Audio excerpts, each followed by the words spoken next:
Hello, everyone. Welcome to today's Express webinar and to the series, Achieving Organizational Agility with Scrum at Scale.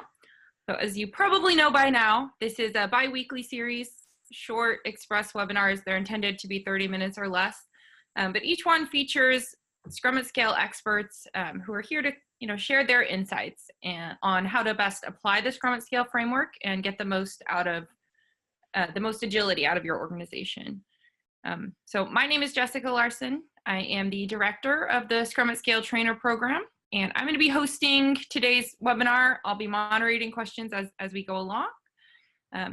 And so each webinar in this series focuses on a unique topic of interest regarding Scrum at Scale.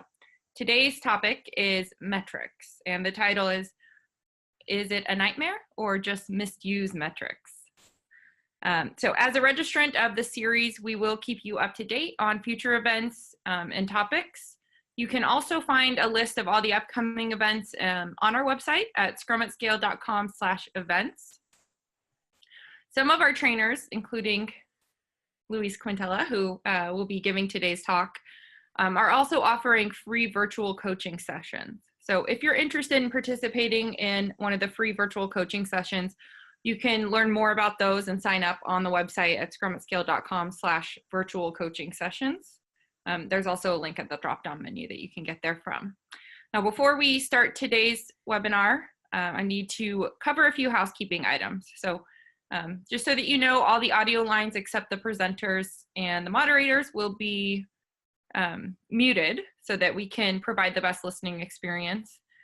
If you have questions, please feel free to ask them through the Q&A panel. So any questions that you have for Luis or for myself, go ahead and ask those through the Q&A panel. You don't need to wait till the end. We will do our best to answer as many questions as we can. If we don't get to your question, we do use the questions still to inform future webinar topics and other content that we'll be putting out. So please do ask. And then if you have something you want to share with the entire group, you can use the chat feature at the bottom of the screen as well. I also want to make sure and mention that this will be recorded. So this webinar is going to be available on demand, and we will send everybody who's registered a link to the recording at the end of today's webinar. But you can always view those anytime on our YouTube channel or on the Scrum at Scale site. And then also, some people have been asking about SEU credits. So I do want to mention that these webinars are eligible for Scrum Education Unit credits through the Scrum Alliance. Each webinar is worth ½ a credit, so you need to view 2 to get 1 credit. But they are eligible for those credits. So with that said, I'd like to go ahead and introduce today's speaker. So we are lucky to have Luis Quintela, aka Q, with us. Q has over 30 years of experience working across a wide range of industries. So he's worked in healthcare, financial services, oil and gas, chemicals, government, energy, you name it. He's been really strongly focused on implementing Scrum and Agile practices now for the last 13 years. So he has a wealth of knowledge and information. He was trained by and has co-trained with Dr. Jeff Sutherland, the co-founder of Scrum and the creator of Scrum at Scale. And he has lived in many different countries, speaks multiple languages. He's been practicing karate since he was 6 and teaching it since he was 13. He's also a pilot and skydiver. So we've got a bit of a daredevil on our hands here. And he's actually the one that started the free virtual coaching program. So he volunteers his time several times a month to provide coaching advice and expertise on how to get the most out of your Scrum at Scale implementation. So, please do take advantage of that. So I'd like to just thank you so much, Q, for taking the time to share your insights with us today. Thank you, Jessica. And this subject is actually a very interesting thing. The thing about metrics is there's so much controversy about this, and so many people have strong opinions in favor or against of having metrics. And I think the reason this happens is metrics are most of the time they're improperly used. So there's this dark side of metrics. But besides the dark side, when metrics are properly used, they're a great way to influence behaviors, to find what needs to be improved, to find where waste is. However, there is the dark side, and usually the dark side is what concerns us all. For instance, there is that element of metrics being misused, and usually they're misused by leadership. And when metrics are misused or perceived to be used in a way that can be punitive, for instance, you're going to see that phenomenon of people gaming the system. That's a very dysfunctional behavior, but it happens quite a bit.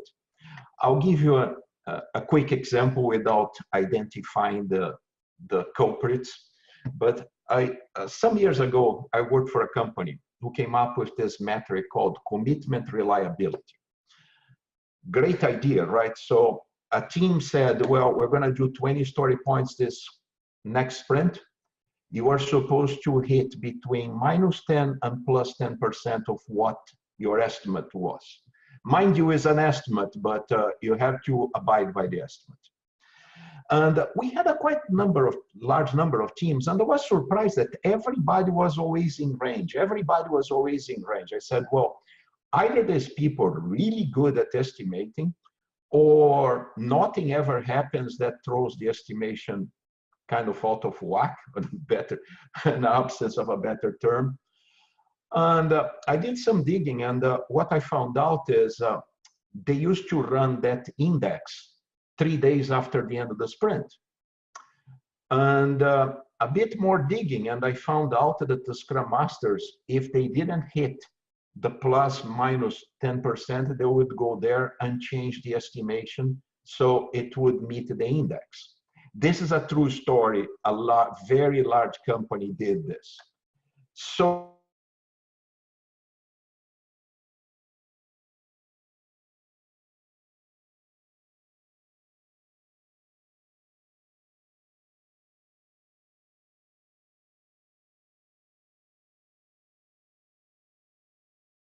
focusing on velocity. So if you're not gaining velocity, I think you cut out there for a second, Q. Okay, can you hear me again? We can hear you again, yeah, but okay. We lost a bit of what you were saying. If you're not focusing on gaining velocity, let's drop everything and make velocity go up. And you know what normally drops? Testing. And then, well, that's okay. We send it out anyway, and then we patch. And we keep creating more technical debt, more things. So you may be increasing velocity, but it's actually costing you not only your reputation of bad quality, but also the money to fix that. So be very careful with the dark side of metrics. The other thing is we always have these decisions to make. How many metrics? How long should we use them? Who chooses the metrics? What are we trying to do with those? So keep in mind those 5 questions that we have on the screen when you're going to consider what you're trying to do, what you're trying to accomplish with metrics. I always say metrics are for you and everybody involved to have a conversation. Metrics should foster conversation and not be punitive. They shouldn't become a target. You have to think about what you're trying to do, and those numbers bring the conversation.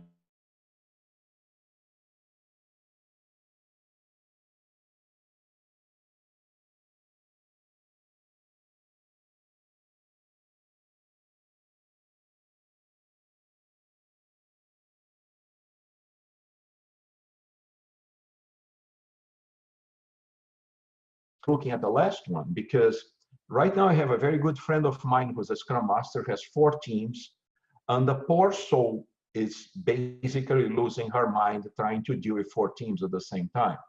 So there should be a metric for, are we doing something that's sustainable? Same thing for value deliverable. There should be a metric that says what we are doing is actually acquiring business value, is bringing in revenue. And at the same time, there should be one, at least, for quality and productivity. So those are 4 topics for discussion that you can get the discussion to happen by measuring some things. Now, the funny thing about metrics, if I can use the word funny, is you had to be careful not to look at one index as a sole thing, as a silo, and focus on one thing and forget other things. So I'll give you an example. If you look at the screen, you're going to see that velocity has going on quite well. Every sprint, we're trending up. That's great. Velocity is trending up. Well, mind you, there is what I already told about velocity, but then let's look at something more than velocity. Let's look, for instance, at the team happiness. So you look at this, velocity in separate looks good. Team happiness separate looks good. If you look at them together, well, it still looks good. Now let's throw something else in the equation. So we have there revenue per point. So you see, velocity is going up, happiness is great, and we're not getting much money out of it. So I'll give you guys 1 minute on the chat box. What do you think this picture tells us? So I'll get you 1 minute, and Jess can keep the time. What you guys think about this picture? What's going on there? You know, what we're not seeing that we should be seeing. High velocity team is happy, we're not bringing revenue. What's wrong with this picture?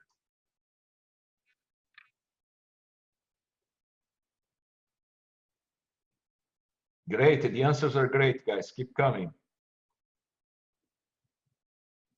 Yeah, very good, very good. You guys rock.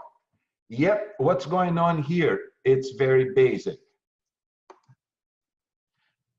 The team is picking up all those low value user stories and piling up velocity. See, if management, leadership, whatever you want to call it, focus on velocity, or the team itself is focusing on velocity, what you're going to end up is you're going to get high velocity and low business value.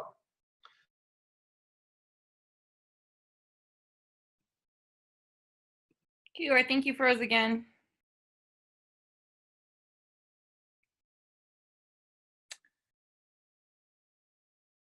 Sorry about that, everyone.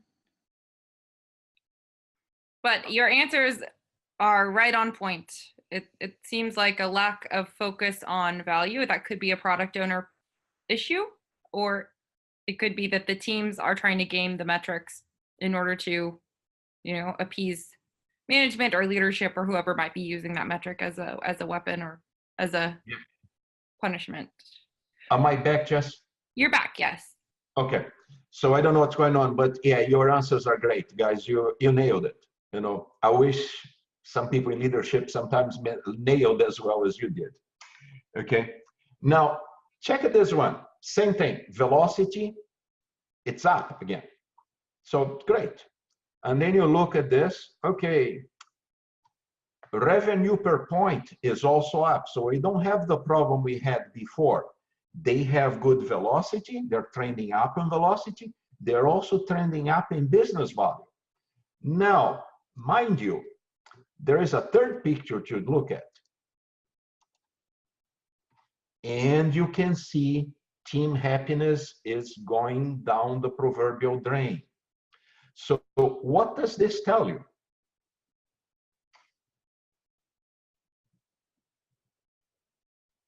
Yeah, team overwork, yeah, that's one thing. What else? Death march, yeah, definitely somebody is gonna die if they keep doing this. Yeah, gaming the system, Scrum Master need to focus on team dynamics. Yeah, too much pressure on the team. Great, guys. Yeah, you nailed it. So you see what happens when we analyze metrics as a group, what we end up seeing there. And again, this goes back to the situation I mentioned before about being sustainable. If you are not sustainable, yeah, you can do big things, but eventually people are going to burn out, and those numbers are impossible to keep. So sustainability is key, and metrics are a part of gauging what is going on when you look at a set of data points and not just one thing in particular or two things. So I usually like to recommend too that you have leading and lagging indicators for metrics. So lagging is when you want to confirm a pattern, and leading is when you are looking at the future. For instance, a classical thing for lagging indicator, economists use this all the time, is unemployment rate, right? You go month by month by month by month. Then a classical leading indicator is contracts that you are negotiating for Q2. This is still going on. You know, you hope to convert them, and contracts converted would be a lagging indicator. So it's important when you have metrics to have a mix of lagging and leading. Leading looks towards future, lagging is verifying if your hypothesis, what you're trying to do, is actually going on. So you should have a mix of both on those 4 topics that we discussed before. Then please don't do that. Don't compare points between teams. I worked with a CTO before who loved doing that. Probably one of the worst ideas I ever heard. But you see, you may not be able to compare points because obviously teams estimate things differently. And what is 20 points in one team is not 20 points on the other team. And there are things.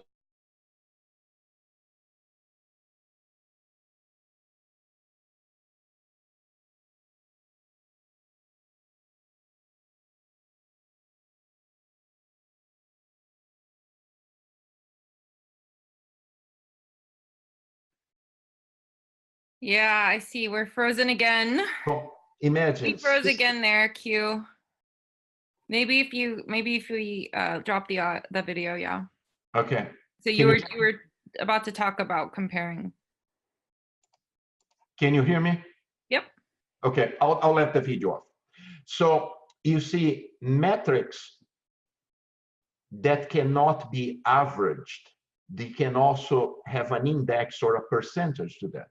For instance, let's say happiness. Happiness is one thing, okay? So you have 6 teams that are very happy, 2 teams that are not happy, 3 teams that are so and so. You can say that 60% or 70% of the teams are happy. The concept of happy is not precise, but the percentage will be.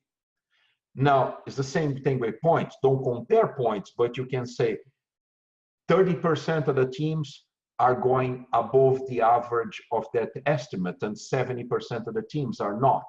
So think about that. Don't think about comparing values when it doesn't make sense, but you still can aggregate data and have an index or a percentage, even when you have multiple teams. And it's the same thing when you are doing a forecast in a scaled scenario. You can just aggregate all the forecasts, or you can aggregate all the velocities and compare to each other. You can do that the simple way. You can create a very complex mathematical model, but the simple way is pretty much going to get you there. So who should be involved in this? Well, ideally, have the teams and leadership decide together what metrics. If you really want to put me on the spot, a couple of things I usually track is customer satisfaction, business value per point, technical depth, happiness, time to market, return on investment, North Star. If you're not familiar with North Star is a growth metric. For instance, if you look at a company like Spotify, they're going to tell you, my North Star is how many people connect to the system every day. How many people pay for the music that they listen to? Things like that is a growth metric, and that changes over the lifetime of a product. It's a very important metric to have. Whatever it is, guys, do not use metrics to replace thinking. Just because an index is saying you something, you cannot blindly trust the index and make decisions without thinking. So the whole point is to have a shelf life for a metric. Once the behavior that you are trying to influence is achieved, move on, pick up something else, because otherwise they're going to use that metric as a target. Just think about behavior you want to encourage, what's the outcome of that? That's my one last word. And just one quick thing, just to refresh before we go to questions. We have the coaching events that we do 4 to 6 times a month. And next week we have Austin Scrum Gathering. I'll be there at the booth. There'll be other Scrum at Scale trainers there. Come visit us, ask questions. We have a lot more time there than in a 30-minute webinar. And I'm going to open to questions, and it's back to Jessica. Great. So one of the questions we just got was about what you meant by indexed versions of the same metric. I meant like percentages, for instance, you know, like when averaging a metric is a bad thing, like averaging story points per team, that doesn't make a lot of sense because teams estimate different. So you can do percentages. Overall, 30% of my teams are increasing velocity. That's something you can gauge. But if you say, well, this team has 40, 20, and 60, if I do an average, my point average is 40, that's not meaningful because they estimate things differently. Got it. So this is more about looking at trends in data Exactly. Or the aggregate rather than the raw values. Absolutely, Jessica. Thank you. Got it. Okay, so one other question we've gotten a couple times now is how can we reliably measure happiness quantitatively? What are some methods we might use for that? I've been using for a few years variations of the Spotify model to gauge metrics. There's actually a slide about that in the Scrum at Scale deck, but you should actually gauge different things. You know, there's usually 6 or 8 things you do.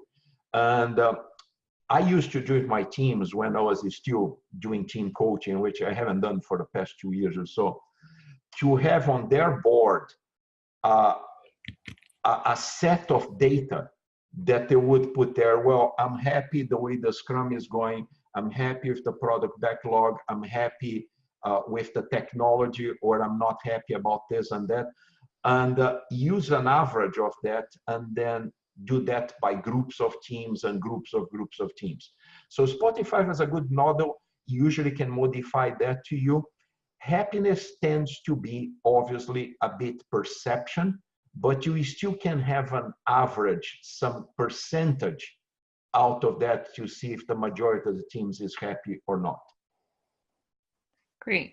Yeah, on my team, we do just on a scale of 1 to 5, how happy are you on your team? How happy are you with your company? How happy are you in your role? And one thing I've learned is that it's important to have some kind of a benchmark or assess your scale in a way that people can agree on. So, for example, if you're familiar with Uber or Lyft, the ride-sharing apps, typically, you usually give people a 5 no matter what, unless it's really bad. Whereas on other types of things like Netflix or, Vimeo or whatever, a 3 might be like, yeah, I like it, but it wasn't my favorite movie ever. So making sure that the team's on the same page about what does it mean to be a 1, 2, 3, 4, and 5 is really important. But from there, it's fairly simple to measure. Okay, so Greg has mentioned that he's recently taken on a side project to come up with product backlog item value analysis model. And he's asking whether anyone can recommend qualitative areas to include when thinking about business value or value in general. I would say to Greg, and I think I covered this in a previous webinar, make sure you have to have a product backlog that has a relationship to an impact map, okay? And if you're not familiar, an impact map has things like, what's your goal? What are the actors? What are the impacts that you want to do? And what is the deliverable to do that? And the deliverable should be mapping to the impacts and ultimately to the goals. I did an exercise in Boston 2 weeks ago for a company, and about 80% of their backlog, which was already in existence, could not be mapped to a goal. And I'm not kidding you guys. So one of the things to do about the quality of the backlog is, can you map all the items in the backlog to goals Do these goals have actors? What's the impact that you are trying to accomplish with that? And there's other things like before you even start, you should have a lean canvas or a business canvas. There's all sorts of techniques. Another thing too is I would see whether items in the backlog have been there forever. I went to work once in a company who had items in the backlog that were there for 4 years. Obviously, that thing was overcome by events a long time ago, you know, because they were trying that waterfall mentality. Let's put everything in there that we can think about. And it just died in there. So I'm a big fan of impact map and visualization. And if you cannot explain why an item in the backlog cannot be mapped to a goal, you shouldn't have this item there, right? I mean, why is it there? And you should train your teams to actually look for that stuff and not necessarily just rely on the product owner knowing that, because he or she may actually not know it. That's a longer discussion. You guys can catch me on the coaching circles, or if you're not in Austin next week, come and talk to me. That's a very long discussion, unfortunately. I was muted. Can you provide some examples of good agile metrics that can be used to kind of roll up to a scrum of scrums or portfolio level? Again, I would let the teams and leadership discuss, but ROI is always a metric that I'm very fond of. You know, business value per point, or if you don't use points, business value per stories, because that's something that, I mean, why am I doing it and what I'm getting from it, right? And I would gauge technical depth, especially when you scale. You're going to multiply technical depth, and you have to make sure that you have a follow-up on what is going on. If you're creating it, are you getting rid of it? And you're going to get an article after this webinar that I have a lot more examples there. So, and if you still need some more, just my email is on the slide deck. Feel free to email me. I'll gladly answer any questions that you guys have. Great, thank you. Okay, so for the last question here, can OKRs be used to measure impact across teams? Can what? Sorry? Can OKRs be used to measure impact across teams? Very likely so. I know some people who do it. I don't have a firm opinion one way or another. You know, I'm mostly I would have the discussion, but yes. Great. All right. Well, we are just about at the end of our time box here. So once again, thank you so much, Q, for taking the time to meet with us today. If you still have questions, please attend the free virtual coaching, or honestly, the best way to learn more about Scrum at Scale and how to implement the patterns the most effectively in your context is to take a certified Scrum at Scale practitioner class. So we've got classes available across the globe. Just go to the website to find the nearest one toward you. We also have a library of case studies on the website that you can learn from, so feel free to peruse that. And again, sign up for the coaching sessions if you'd like. Also, please, provide us some feedback. You can send feedback through support@scrumatscale.com, or even through the chat window now on, are there other topics you'd like us to focus on, or would you like longer webinars? Would you like shorter webinars, more frequent, less frequent? Any feedback you have that we can use to make these a better and more valuable offering to you would be greatly appreciated. So with that, thank you so much, everybody, for joining today. And once again, thank you so much, Q, for taking your time to share your insights. Thank you guys very much. Sorry for the technical difficulties, but video sometimes does not cooperate. Thank you very much, guys. I appreciate it.